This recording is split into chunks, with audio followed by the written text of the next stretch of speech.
함께 보실 하나님의 말씀은 빌립보서 3장 10절에서 16절까지의 말씀입니다. 빌립보서 3장 10절에서 16절 말씀을 조금 번거로우시더라도 한번 자리에서 일어나서 우리가 하나님 말씀을 읽도록 하겠습니다. 저와 여러분이 한 절씩 교독하겠습니다.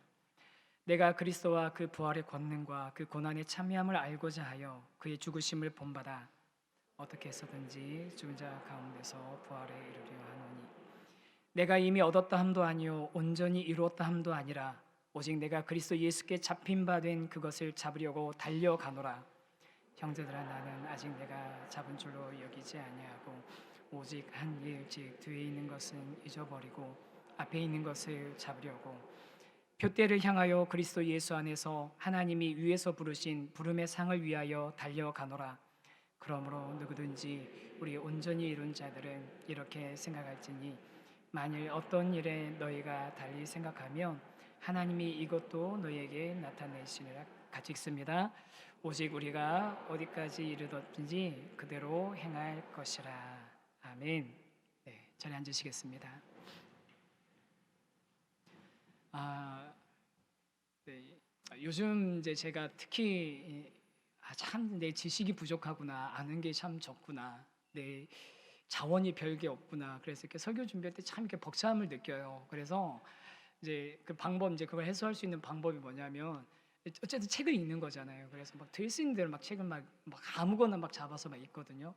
특히 뭐 이런 포털이나 이런 데서 추천이 올라와 있거나 아니면 무슨 도서 플랫폼에서 이렇게 상위에 있는 그런 것들 무조건 막 읽는 편인데, 그러다가 제목을 하나 보니까 사고의 본질이라는 이렇게 뭐 미국인 학자와 프랑스인 학자가 같이 쓴 그런 책이 있어서 사고의 본질, 이거 읽으면은 이렇게 생각이나 논리적인 게 좀 늘어나는 건가 하고서 이제 책을 봤거든요. 근데 잘못 골랐더라고요. 그래서 이거 너무 어려운 얘기인 거예요. 얘기가 무슨 얘기냐면 인간의 사고가 무의식 속에서 일어나는 유추 현상에 의해서 형성된다는 아주 복잡한 얘기를 이제 그 책 안에다가 이렇게 써놨는데요. 괜히 골랐다 싶더라고요. 그래서 이제 제목 중심으로 막 이렇게 읽어 나가고 이렇게 쓱쓱쓱 그냥 이렇게 훑어서 지나가다가 근데 하나 제 눈에 들어오는 부분이 있었습니다. 뭐냐면 하나의 예시를 좀 이렇게 들어주는데요.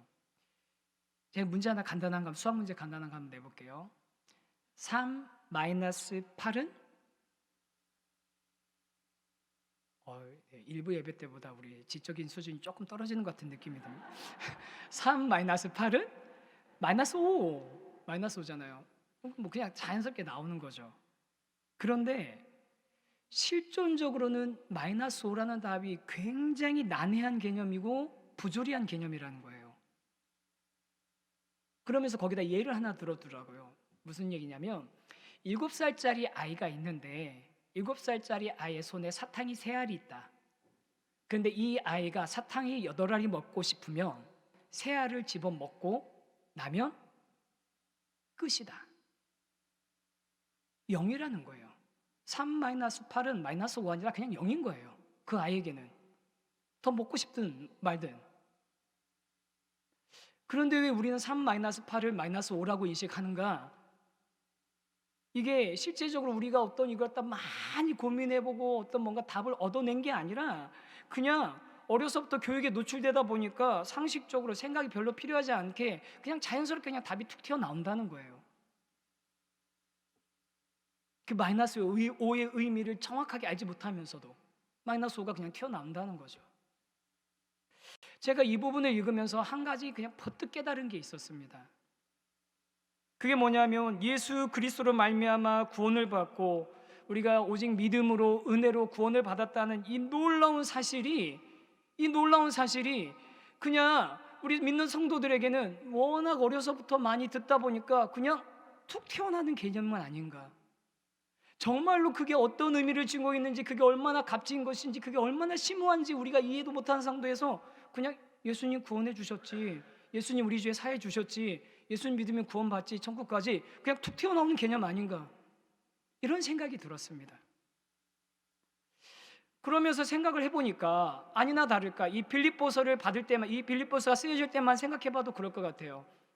사도 바울이 빌립보서를 써서 빌립보 성도들에게 이 편지를 보내고 났을 때 빌립보 성도들이 이 서신을 받아보면서 이 사도 바울의 이 한마디 한마디가 얼마나 놀라운 이야기였겠습니까? 이 복음이 얼마나 값진 이야기였겠습니까? 로마서를 받아보는 성도들은, 로마교회 성도들은 야, 복음이 이런 의미구나, 얼마나 행복했겠습니까? 갈라디아서 받은 성도들은 그 갈라디아서에 나와 있는 진리를 보면서 얼마나 하나님의 은혜와 사랑에 감격하며 나갔겠습니까? 그런데 우리는 빌립보서든 로마서든 갈라디아서든 그냥 뭐 성경만 사면 그냥 안에 들어있는 내용처럼 너무 쉽게 생각하고 당연하게 받아들이면서 그냥 그렇게 인식하고 있는 건 아닌지 생각해 보게 된 거죠. 예수님을 믿는다는 거, 예수님을 통해서 우리가 구원받는다는 거, 이것도 굉장히 놀라운 개념 아닙니까? 그냥 그 시대의 유대인들의 입장을 생각해 보면 유대인들에게서 구원받는 방법은 뭐여야 되겠어요?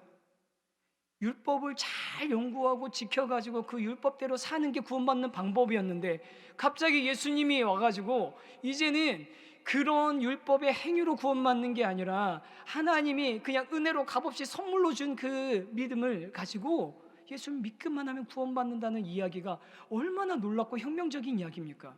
율법 안 지켜도 된대요. 그런 혁명적인 이야기들을 우리 유대인들은 듣게 된 거죠. 그게 유대인들에겐 예수 그리스도에 대한 복음이었던 겁니다. 아니, 그 당시에 있던 그럼 헬라인들, 그리스 로마 시대의 그 문화에 살고 있던 사람들은 어떻을까요? 그들도 마찬가지입니다. 그들에게 있어서 신은 어떤 존재입니까? 자기가 돈이 필요하면 그 재물의 신에게, 건강이 필요하면 뭐 건강의 신에 뭐 그런 어떤 뭐 능력 있는 신에게, 뭐 지혜가 필요하면 지식이 필요한 신에게 다가가가지고 그런 여러 신들을 찾아가서 그 신들한테 잘 보이고 그 신들을 섬기면 그들이 가지고 있는 특정한 어떤 것들 능력을 얻는 게 그런 게 종교라고 생각했고, 심지어는 전쟁자라는 그 로마의 황제도 신으로 섬겼던 그런 사람들이 로마 사람들 아닙니까? 그리스 로마 사람들이었거든요. 그런데 그들에게 신은 하나님 한 분밖에 없다는 거예요. 그분이 온 세상 만물을 창조하셨다는 거예요.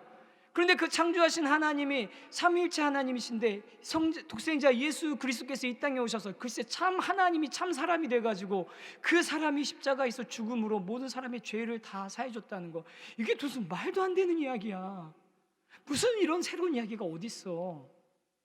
아마 눈이 휘둥그레졌을 것 같습니다. 놀라운 소식이었던 거죠. 그런데 우리는 어려서부터 특히 이제 모태신앙이신 분들 많이 있으시죠. 저도 모태신앙이고. 그런데 모태신앙 어렸을 때 워낙 많이 듣다 보니까 그냥 너무 당연하게 받아들이고, 너무 오랫동안 기독교에 노출되다 보니까 세상이 뒤집어지고 인류의 역사가 반전이 되어지고 예수 그리스도 이전과 이후로 세상의 역사가 기록되어지는 그런 놀라운 사건임에도 불구하고 우리한테 그냥 상식적이고 생각이 별로 필요하지 않는, 고민이 별로 되지 않는 그냥 습관 같은 믿음이 돼버렸어요.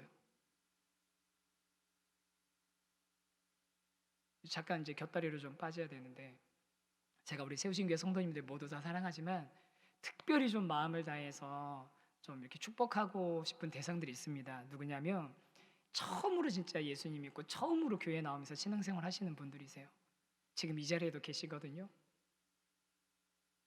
얼마나 순전하게, 얼마나 진지하게 예수님 알고 싶다고, 내가 예수님 확실히 안다가 아니라 알고 싶다고, 믿음에 대해서 알고 싶다고, 배우고 싶다고, 그리고 그럼 믿는 대로 배운 대로 좀 살아보고 싶다고, 운전하면서 다른 사람 마음에 안 드는 사람 있을 때 욕 안 하고 그런 것부터 작은 것부터 시작하면서 그렇게 살고 싶다고 하시는 그런 정말 순전하게 순수하게 신앙생활 하시는 분들이 여기 계시거든요.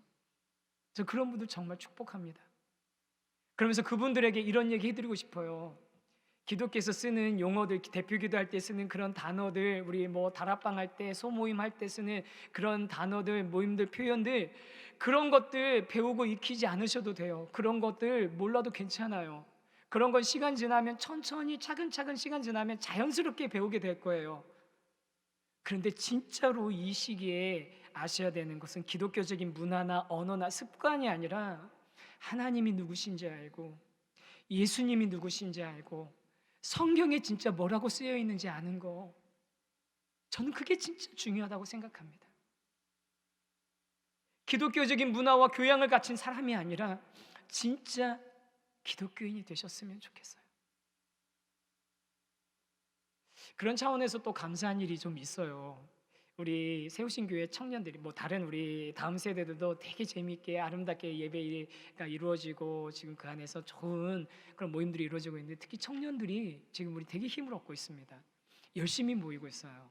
많이 모여서만이 아니라 그 공동체원들 가운데 이렇게 예수님 처음 알고 처음 신앙생활하면서 진지하게 예수님 한번 알아보겠다고 한 사람들이 여러 사람 있대요. 그런 사람들이 와서 함께 예배드리고 같이 공동체 나눔한 데 가서 다른 사람들 얘기 귀 기울여서 듣는 일들이 지금 우리 청년 공동체 안에서 일어나고 있습니다. 얼마나 복되고 아름다운 일입니까? 저는 그런 일들이 우리 교회 전체적으로 계속 앞으로 풍성하게 일어나게 되고, 또 정말로 진지하게 하나님 앞에 자신의 삶을 예배드리고 또 그리스도인답게 살아가는 것들을 배워가고 훈련하는 일들이 그 성도님들에게 일어나게 되기를 소망합니다. 그러면서 저는 또 다짐을 하게 되는 거죠. 진짜로 그 우리 처음으로 믿게 되신 성도님을 신방하고 나오면서 제 마음에 이 다짐을 했습니다. 내가 이런 분들 실망시켜드리지 않는 목사가 돼야 되겠다. 이런 분들 실망시켜드리지 않는 목사가 돼야 되겠다. 사랑하는 성도 여러분, 우리 그런 분들 실망시켜드리지 않는 우리 성도들 우리 같이 되기를 소망합니다. 네, 이제 다시 돌아와서 우리가 자칫하면 오랫동안 신앙생활을 하다 보니까 습관적인 신앙생활을 할 위험이 있는데, 그렇게 습관적인 신앙생활이 아니라 복음에 대한 감격을 가지고 끝까지 주님께 집중하면서 갔던 신앙의 선배들이 있습니다. 또 그렇게 습관적이지 않은 늘 자신을 쳐서 복종시키도록 그런 신앙생활을 할 수 있도록 곁에서 도와주는 좋은 믿음의 선배들이 있습니다.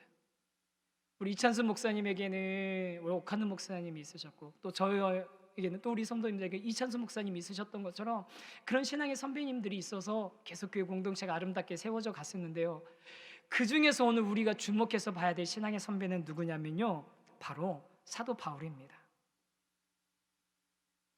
사실 사도 바울이 현재적인 상황, 사도 바울이 이 빌립보서를 기록할 때 현재적인 상황은요, 제가 좀 그냥 부분적으로 좀 여태까지 몇 번 말씀을 드렸는데, 대부분의 학자들이 이때 상황이 언제쯤이냐면 사도 바울이 순교하기 한 5, 6년 전쯤일 거다라고 이야기들을 합니다.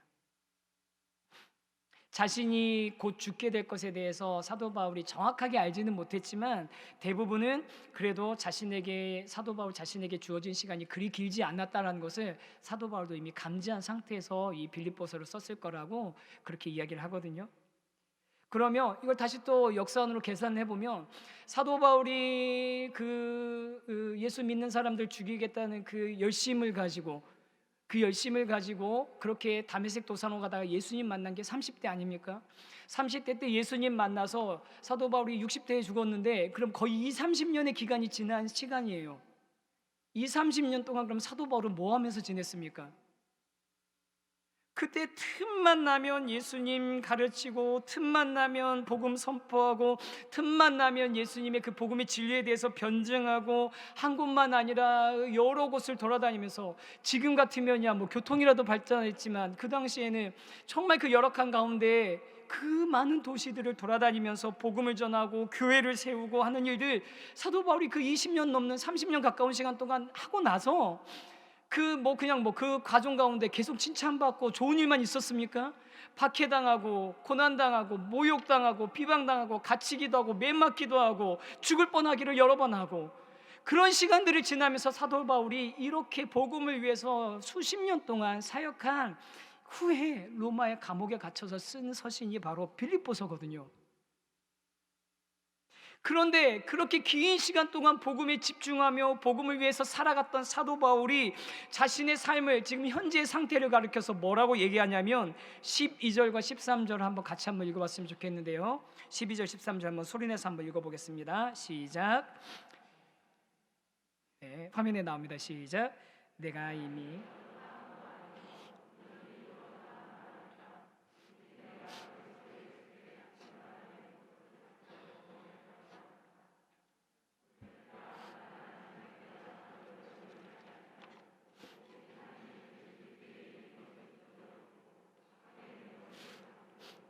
아멘. 사도 바울 선배에게서 배울 수 있는 성도의 삶의 원리는 뭐냐면요, 첫 번째가 아직은 잡은 줄로 여기지 않는 것입니다. 사도 바울은 자신이 아직도 잡은 것으로 여기지 않았다라고 이야기합니다. 이미 얻었다 함도 아니요 온전히 이롭다 함도 아니라 나는 아직 내가 잡은 줄로 여기지 아니하고라고 거듭해서 자신이 아직은 완성되지 않은 상태라고 설명하고 있습니다. 나는 아직 완성되지 않았다고, 나는 뭔가 이룬 상태가 아니라고, 내가 하나님 안에서 온전하지 않다고, 내가 할 만큼 한 게 아니라고, 난 아직도 해야 될 일이 있다고, 가야 할 길이 있다고. 우리 앞선 빌립보서 내용들에서 우리가 나눴던 것처럼 사도 바울이 예수 그리스도를 믿고 그러나의 반전을 통해서 이전에는 내가 이익이라고 생각했던 나의 출신이나 나의 학벌이나 나의 지식이나 나의 그런 어떤 열심이나 이런 모든 것들이 다 가치 없는 배설물과 같은 것이라고 여기면서, 그러나 이 모든 것이 나에게는 마이너스였는데 나의 인생의 진짜 이익은 예수 그리스도밖에 없었다, 그리스도만이 진짜 나의 인생의 진짜 이익이었다라고 얘기하면서, 진짜 이익 되신 예수님을 위해서 내가 살아왔는데, 그러면 내가 지난 20년의 세월, 지난 30년의 세월을 다 돌이켜보니 내가 이 정도면 됐다라고 말해도 될 만한 상황에 이르렀는데도 불구하고 사도 바울은 난 아직도 멀었구나, 나는 아직도 아니구나, 나는 아직은 아니구나 라는 고백이었다는 겁니다. 사랑하는 성도 여러분, 사도 바울이 이렇게 말할 수 있는 이유는 무엇이겠습니까? 사도 바울이 이렇게 말한 이유는 뭐겠습니까? 하나밖에 없지 않습니까? 바로 예수 그리스도입니다. 예수 그리스도. 이전까지는 자기 중심적이었기 때문에 자신의 신분이나 혈통이나 학력이나 성과가 드러나야 됐고 그것이 자신의 자랑이었는데, 이제는 자신의 중심이 나가 아니라 예수 그리스도이기 때문에, 예수 그리스도 중심된 삶으로 바뀌었기 때문에 내가 아닌 예수 그리스도가 어떤 분인지, 예수 그리스도가 무슨 일을 하셨는지, 그리스도를 통해서 우리가 무슨 이익을 얻게 되었는지 그것을 알게 되고, 알게 되니 흥분이 되고, 흥분되니 말하지 않을 수가 없고 전하지 않을 수가 없는 그런 삶을 살았던 거죠. 그런 사도 바울이 그렇게 예수님을 알고 예수님을 가까이 하면 할수록 사도 바울은 반대로 어떻게 됩니까? 예수님을 가까이 할수록 나는 부족하고 채워지지 않았고 다듬어지지 않았고 여전히 거친 언어를 가지고 있고 낮은 자존감을 가지고 있고 그런 것들을 고스란히 느끼기 때문에 나는 아직 이루지 못했다고, 온전하지 못하다고 고백하는 것 아니겠습니까? 사랑하는 우리 세우신교회 성도 여러분, 우리가 아무리 오랫동안 신앙생활을 하고 때로는 직분을 받고 봉사를 하고 섬겨도 이만하면 됐다고, 온전해졌다고, 다 이뤘다고, 이만하면 충분하다고 그렇게 말할 수 있는 순간, 그런 지점은 이 땅에 있는 동안 우리에게는 오지 않습니다. 죄송합니다. 그런 순간 오지 않습니다. 만약에 그렇게 생각하신다면 혹시 그러실 수는 있겠죠. 사역하면서 너무 피곤하고 지치셔서 그런 마음이 드실 수는 있겠죠. 그만하자, 그만 됐다. 어떤 분 신방하면서 얘기 들었는데, 너무 주일날 봉사를 많이 하니까, 다른 교회에 있습니다. 너무 봉사를 많이 하니까 일주일 내내 사회생활 하는 동안에는 거기서 힘을 얻고 충전을 하고 주일날 와서 다 쏟고 갔다는 거예요.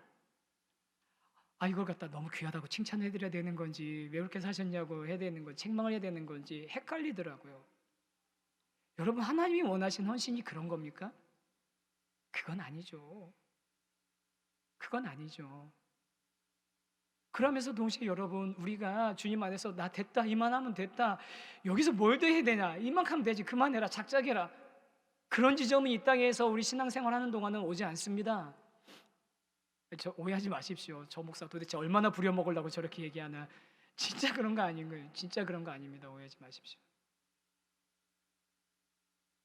우리가 예수님 가까이 다가가고 예수님 더 알아가고 예수님을 더 우리가 배워가면 배워갈수록 우리 어떻게 됩니까? 한없이 미성숙하고 부족한, 다듬어지지 않은 우리들을 발견할 수밖에 없는 것 아니겠습니까? 여전히 우리의 인생 공사 중이고 여전히 우리의 인생 작업 중인 거 발견할 수밖에 없는 거죠.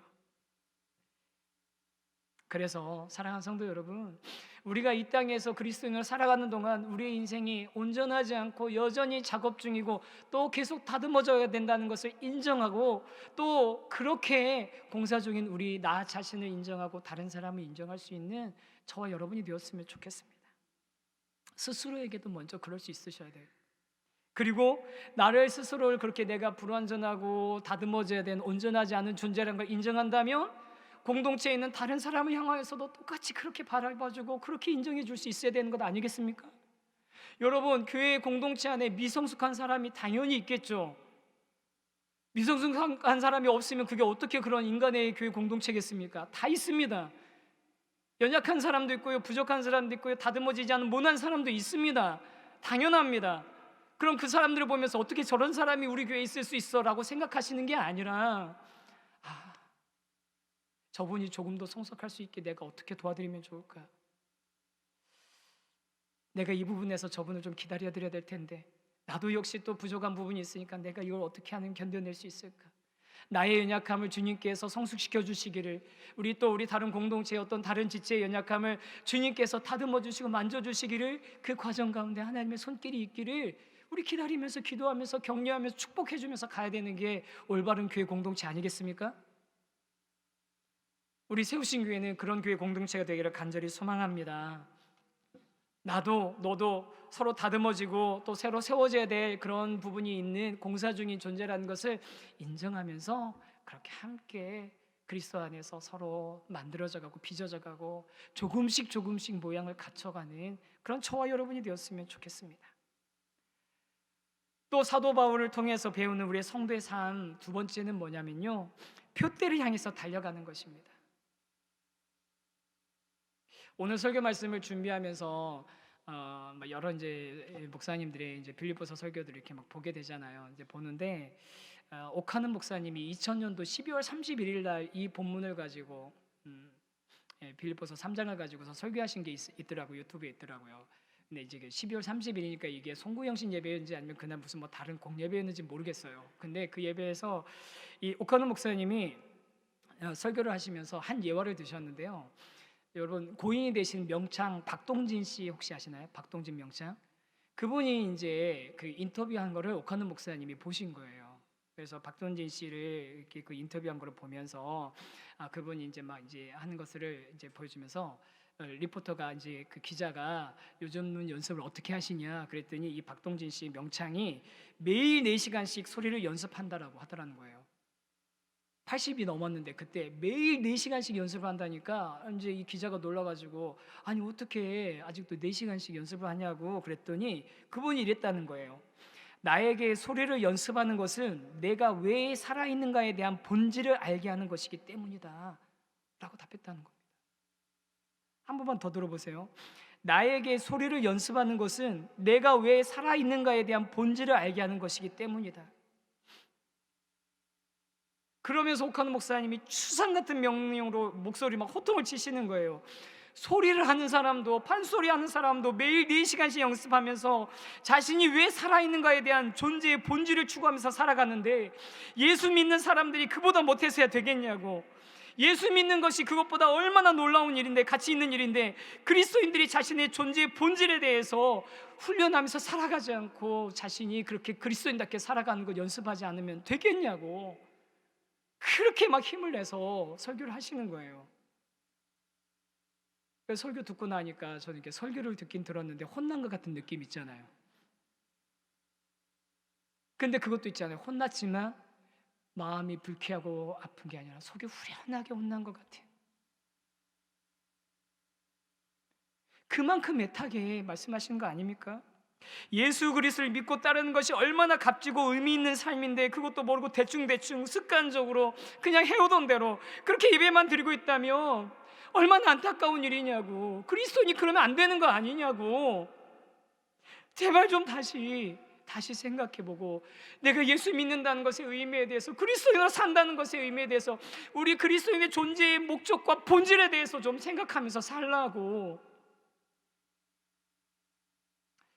사랑하는 세우신 교회 성도 여러분, 저와 여러분은 정말 우리를 부르시고 우리를 자녀 삼으시고 우리 구원해 주신 그 하나님의 구원과 은혜, 그것이 얼마나 값진 것이고 그것이 어떤 의미가 있는지 알아가며 그것을 정말 그 그리스도인의 존재의 본질을 살아내기 위해서 애쓰는 저와 여러분이 되기를 간절히 소망합니다. 그런 삶을 사도 바울이 뭐라고 얘기하냐면요, 오늘 14절에서 이렇게 얘기합니다. 14절 한번 같이 한번 읽어보겠습니다. 시작. 표대를 향하여 그리스도 예수 안에서 하나님이 위에서 부르신 부름의 상을 위하여 달려가노라. 할렐루야. 사랑하는 성도 여러분, 우리는 표대를 향하여 위에서 부르신 부름의 상을 위하여 달려가는 삶을 살아가야 합니다. 표대를 향하여 달려가는 삶. 여러 학자들이 이 표대를 향하여 부르심의 상을 위하여 달려간다라는 이 표현이 단거리 육상 선수가 최선을 다해서 결승 지점을 향해서 전력 질주하는 모습이라고 이야기합니다. 단거리 육상 선수가 결승 지점을 향해서 최선을 다해서 달려가는 모습이 표대를 향하여 부름의 상을 위해 달려가는 모습이라고요. 여러분, 지금 100m 세계 기록이 몇 초인지 아세요? 그것까지 어떻게 하냐고요. 9.58입니다. 9.58에 우사인 볼트가 2009년에 베를린 무슨 대회에서 육상 대회에서 세운 게 그게 세계 기록이거든요. 9.58. 한동안 지금 오랫동안 안 깨지고 있는데 그 9.58 10초도 안 되는 시간 동안에 100m를 달리는 거예요. 그래서 요즘은 좀 패턴이 달라졌다고 하더라고요. 제가 좀 검색을 해보니까. 근데 옛날에는 이 100m 단거리 선수들이 달리는 동안 호흡을 하지 않았답니다. 호흡을 하지 않고 그냥 끝까지 달리는 거예요. 왜냐하면 그 호흡한 산소가 실제로 이 달리는 에너지에 사용되지도 않을 뿐더러 호흡하는데 다른 이게 밸런스나 이런 게 맞지 않을 수 있으니까 오직 모든 것들을 몸의 근육이나 모든 신경이나 모든 것들, 심지어 숨 쉬는 것까지 그냥 다 어디에만 쓰냐면 달리는 데만 사용했던 거죠. 근데 요즘은 이제 또 이제 뭐 이렇게 발전돼서 호흡을 이렇게 한다고 하더라고요. 우사인 볼트도 대표적으로 숨을 쉬면서 달리는 선수 중에 하나라고 하는데, 여러분 보세요. 그 세상에 달리기 경주에서도 그거 이기려고 기록 조금이라도 갱신하려고 오죽하면 숨 쉬는 것도 안 하고 숨도 안 쉬면서 그 달린다는 거예요. 표대를 향하여 부름의 상을 향해 달려간다, 그런 뜻입니다. 결승 지점을 향해서 우리의 표대 되시는 예수 그리스도를 향해서 달려나가는, 우리의 결승지점 최종의 목표인 예수 그리스도를 향해서 정말 다른 데 두리번거리거나 주저하거나 망설이지 않고 전력 질주하는 저와 여러분의 삶, 표대를 향해 달려가는 그런 성도의 삶을 살아가는 저와 여러분이 되기를 간절히 소망합니다. 히브리서 12장 1절에서 2절에서는 이렇게 말씀하지 않습니까? 우리 한번 같이 한번 읽어보겠습니다. 시작.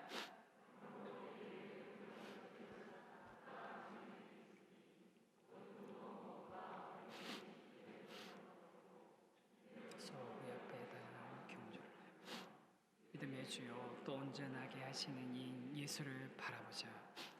아멘. 표대를 향해서 전력 질주하는 경주를 하되 다른 곳 두리번거리는 것이 아니라 믿음의 주이시고 온전하게 하시는 예수님에게 시선을 고정하고 달리는 그런 달리기 선수가 되시기를, 그런 경주자가 되시기를 축복합니다. 여러분, 차 안대라고 아세요? 차 안대? 뭐냐면 이렇게 다 보시면 아실 거예요. 경마에서 말한테 이렇게 이렇게 양쪽 눈 뒤에 컵 모양으로 가지고 있는 고무 같은 걸로 이렇게 옆에 보이지 않게 이렇게 해주는 거거든요.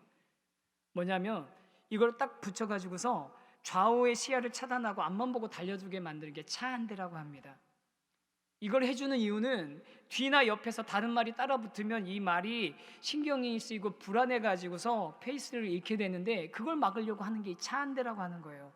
성도님, 저와 여러분에게 영적인 차 한 대가 채워져서 다른 데 보면서 불안해하거나 두리번거리면서 눈치 보지 말고 믿음의 주에 온전하게 계시는 예수님 바라보면서 거기 집중하면서 표대를 향해서 달려나가는 저와 여러분이 되기를 소망합니다.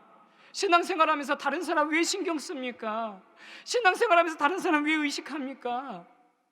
그럴 필요 없습니다. 우린 누구만 보면 됩니까? 예수님만 보면 되는 겁니다. 그 예수님만 바라보고 나가면 영광스러운 그 지점에 반드시 도달할 순간이 오게 될 것입니다. 이제 제가 한 가지만 팁을 드리면서 이제 말씀을 마치고 싶은데요. 좋은 그러면 우리 인생의 경주자가 되기 위해서는 어떻게 되냐? 오늘 말씀해 보니까 뒤의 것은 잊어버리라고 얘기하십니다. 뒤의 것은 잊어버리고. 제가 요즘 막 책을 막 읽는다고 그랬잖아요. 그 중에 하나 또 이렇게 얻어 걸린 게 오늘 이제 경주에 관하니까 달리기 관한 책이 하나 있더라고요. 그래서 이름이 이래요. 책장 생활자를 위한 달리기 생활.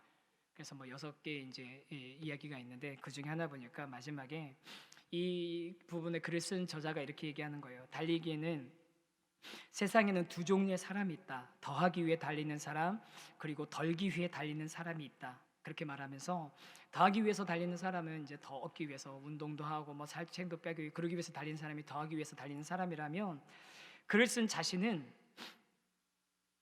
자책을 넘어 자기 혐오, 견디기 벅찬 책임감, 희미하다 못해 어둡고 탁한 미래에 대한 답답함을 머금은 채 달렸다. 헨젤과 그레텔처럼 달리는 길 위에 조금씩 그 부정적인 감정들을 털어냈다. 달린 후에 후련함과 가벼워짐에 중독되어 언젠가부터 달리기 없이는 도저히 하루를 버틸 수 없었다. 그래서 매일 달렸다. 숨이 턱턱 막히는 현실을 잊기 위해 숨이 턱턱 막힐 때까지 달리는 하루가 반복됐다. 자기는 덜기 위해 달리는 사람이었다는 거죠. 저는 이 부분을 읽으면서 우리 성도님들은 더하기 위해서 달리는 경주자이면서 동시에 덜기 위해 달리는 사람들도 되었으면 좋겠다라는 마음이 들었습니다. 우리 성도님들 중에 이런 분들 계실 거예요. 자책을 넘어 자기의 혐오, 현재 견디기 벅찬 책임감, 희미하다 못해 어둡고 탁한 미래에 대한 답답함, 그런 것이 있다면 예수님 안에서 덜어내시고 예수님 앞에 내려놓으시고 달려가시는 여러분 되시기를 원합니다. 내려놓으셔도 됩니다. 예수님이 말씀하셨습니다. 수고하고 무거운 짐진 자들아 다 내게로 오라. 내가 너희를 쉬게 하리라. 히브리서 12장에도 말씀하셨습니다. 모든 무거운 것과 얽매기 쉬운 죄를 벗어버리고 라고 하셨습니다. 오늘 빌립보서에서도 말씀하십니다. 뒤의 것을 생각하지 말고 여러분 덜어내면서 달리셔도 됩니다.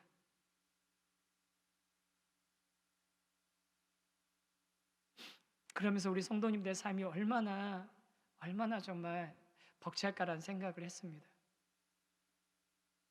지난 주 중에 어느 성도님 가정에 신방을 갔는데요. 이 말씀만 드리고 말씀 마치고 싶은데요. 사업에 좀 어려움이 있어서 오랜 시간 동안 경제적인 그런 어려움이 있으셨어요. 그런데 뭐 이런저런 이야기가 있었는데 그런데 참 아드님이 정말 너무나도 건실하게도 스타트업으로 혼자 사업을 시작해서 비즈니스를 시작해서 개발을 시작해서 이제는 그것이 점점점 잘 자리를 잡아서 한 20명이나 되는 직원을 거느리는 그런 어엿한 그런 기업이 된 거죠. 너무 잘 됐잖아요. 그리고 거기서부터 이렇게 경제적인 도움도 받을 수 있고. 그런데 기도 제목이 뭐냐고 기도 제목 나눠달라고 하니까 그 부모님의 기도 제목이 뭐였냐면 아들의 사업이 더 번창하길 바랍니다가 아니라 우리 아들이 좀 신경 좀 덜 쓰고 편안하게 좀 쉴 수 있으면 좋겠다고, 그 집이 좀 덜어졌으면 좋겠다고 얘기하시는데 제 가슴이 되게 뜨거워지더라고요. 이게 하나님의 마음이구나. 이게 하나님 마음이구나. 자식이 번창하고 잘 되는 것도 참 중요하지만 그것 때문에 그 직원들 거느리고 사업 운영하고 미래를 준비하고 해야 돼서 날마다 잠 못 이루고 생각이 쉬지 않고 스위치를 끌 수 있으면 좋겠다고 말하는 그 마음 때문에 그 생각을 바라보면서 답답해서 진짜 좀 짐 좀 내려놓고 쉴 수 있으면 좋겠구나. 그 기도 제목 얘기해 주시는 그 어머니 아버지의 마음이 우리 성도님들을 향한 하나님 아버지의 마음인 줄 믿습니다. 여러분, 하나님께서는 여러분께서 과거의 나의 잘못과 현재의 그런 불안함과 현재의 답답함과 미래의 불안함을 그거를 짊어지고 괴로워하길 바라시지 않으시고 모든 무거운 것과 얽매이기 쉬운 것들을 내려놓고 주님 바라보면서 표대를 향하여 달려가기를 바라시는 줄 믿기 바랍니다. 사랑하는 성도 여러분, 주님 안에서 그렇게 우리의 모든 무거운 것들은 내려놓고 달려간다면 언젠가는 우리가 영광스럽게 주님과 함께 이 모든 것들의 의미를 해석하고 우리의 삶을 다 하나님께 다 올려드리며 기쁘고 감사하며 감격하면서 하나님 이제 완성했습니다, 드디어 완성했습니다 라고 말씀드리는 그 순간이 반드시 오게 될 줄 믿습니다. 그때까진 아직은 이룬 걸로 생각하지 마시고 끝까지 표대를 향해서 예수 그리스도를 향해서 달려나갈 수 있는 저와 여러분 되길 소망합니다. 우리 그 마음을 가지고 우리 찬양했으면 좋겠습니다. 주께 가오니 날 새롭게 하시고 함께 찬양하겠습니다.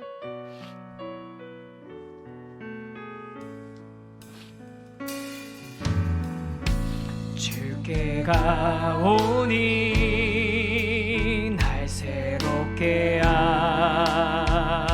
하시고 주의 은혜를 부어주소서.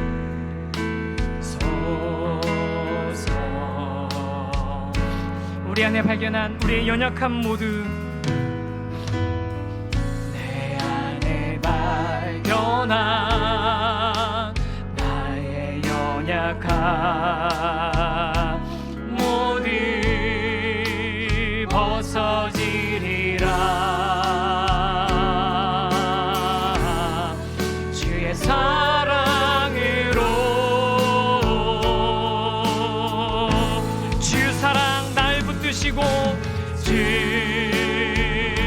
사랑 나를 붙드시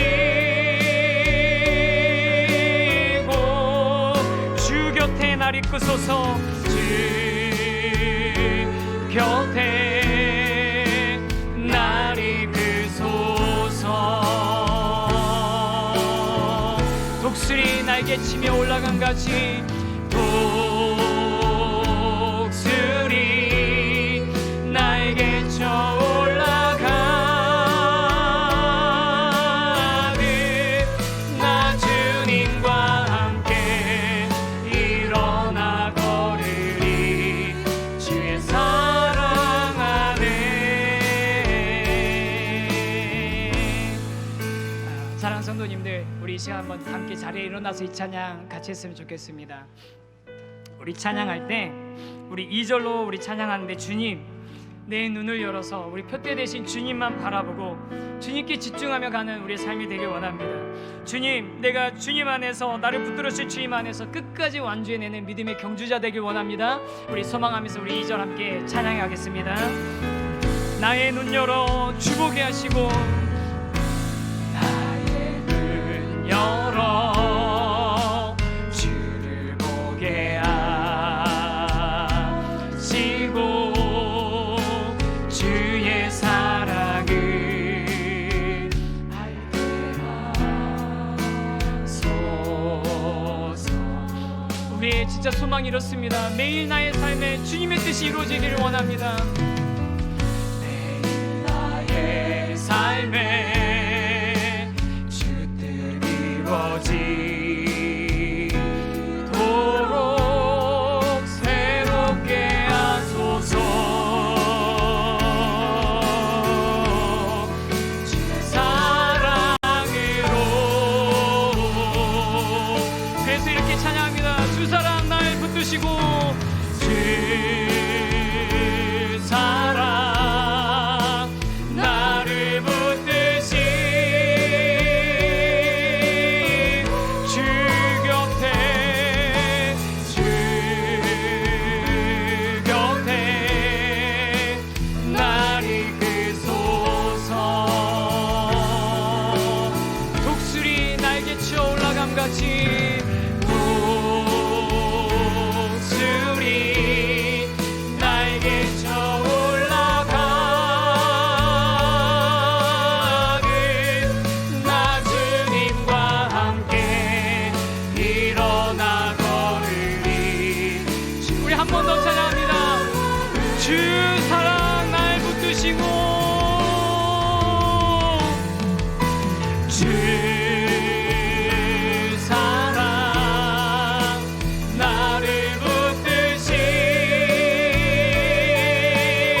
온전해지지도 않았고 아직 이룬 것도 아닙니다. 오직 표대를 향하여서 부름의 상을 잡기 위해서 우리 달려가는 믿음의 경주자들입니다. 그런데 우리 그 달려갈 때 뒤에 것들 잊어버리고 모든 무거운 것들 내려놓고 주님 바라보면서 가는 저와 여러분 되길 소망합니다. 주님, 그런 삶이 되게 해달라고, 그런 내 인생이 되게 해달라고, 나를 향한 하나님의 그 놀라운 사랑의 그 값어치를 알고 그것을 진지하게, 정말 진지하게 묵상하며 나가는 참된 믿음의 경주자 되게 해달라고 우리 한번 각자의 삶을 붙들고 하나님 앞에 기도하며 나가길 원합니다. 함께 기도하겠습니다. 걸어가신 하나님 아버지, 저희들 아버지 하나님 앞에 나아갑니다. 하나님, 우리의 모든 연약함을 아시는 주님, 우리의 부족함을 아시는 하나님, 아버지, 우리가 온전히 이루었담도 아니고 아버지 이미 얻었다함도 아니고 아직 내가 잡은 줄로 여기지 아니하고 오직 그의 것을 잊어버리고 표대를 향해서 달려나가는 그 푸름의 상을 향하여 달려나가는 모든 무거운 것과 옮기기 쉬운 것들은 다 내려놓고 달려나가는 저희들의 삶이 되게 하여 주시옵소서. 걸어가신 하나님 아버지 하나님, 저희들이 아버지 하나님을 간절히 사모합니다. 하나님 간절히 아버지 기도합니다. 우리를 아버지 따뜻한 눈으로 바라보시면서 하나님 우리를 붙들어 주시고 모든 무거운 것들을 다 받들어 주시는, 잡아주시는 그 하나님의 은혜와 사랑 안에서 하나님 저희들 아버지 힘을 얻고 달려나가는 저희들 되게 하여 주시옵소서. 주님을 기대합니다. 주님의 만나러 원합니다. 이미 얻은 것도 아니고 온전히 이룬 것도 아니고 아직 잡은 줄로 여기지 않고 오직 표대를 향하여 달려가는 저희들 되기를 소망합니다. 이 걸음을 무겁게 하는 이전의 것들과 모든 무거운 것들, 얽매기 쉬운 것들 다 내려놓고 주님만 바라보며 달려나가길 원하오니 주님, 이 길에서 우리의 동반자가 되어주시고 우리를 함께 하시고 우리를 격려해 주시는 따뜻한 손길을 날마다 우리 느끼게 하여 주시옵소서. 지금은 우리 주 예수 그리스도의 은혜와 하나님 아버지의 크고 놀라우신 사랑과 성령님의 우리를 격려해 주시고 우리를 인도해 주시고 세움을 주시는 것이 하나님 안에서 믿음의 경주자로서 표대를 향해 달려나가겠다고 마음을 다시 한번 다잡고 일어서는 모든 성도님들의 머리 위에 지금으로부터 영원토록 함께 하시기를 간절히 축원하옵나이다. 아멘.